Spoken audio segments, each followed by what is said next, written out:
And the student approaches the Buddha and says, "What's the difference between I like you and I love you?" And the Buddha says, when you like a flower, you simply pluck it. But when you love a flower, you water it every day.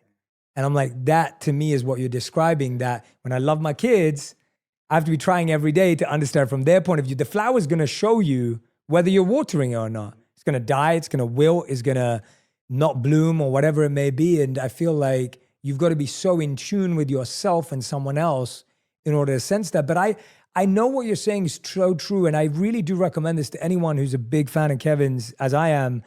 Please do go listen to the audiobook, because Monsters and How to Tame Them. I mean, I have never heard someone be as open and transparent as you are in it. And you're so open about all your flaws. And there's one thing that you say here that, again, just, I was like, I have to talk to you about this, because it was just, it stuck with me. And you talk about it and you say, you know, and you're just talking about the fame, and that's where the idea came from. You're just talking about how fame makes you feel invincible.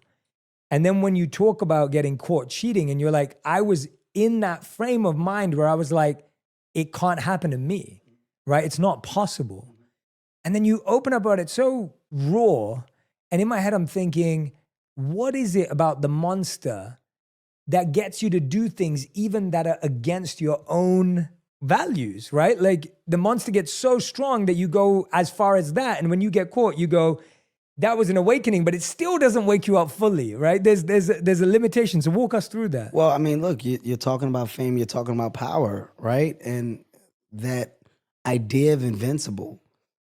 Once again, this is a thing that a very small percentage of people are going to be able to experience or understand, right? And it's very easy from the outside looking in to go, or how, or I don't believe, or how can, right?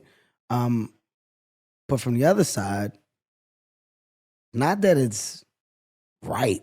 First of all, wrong is wrong. You're never gonna hear me try to justify or excuse. Wrong is wrong.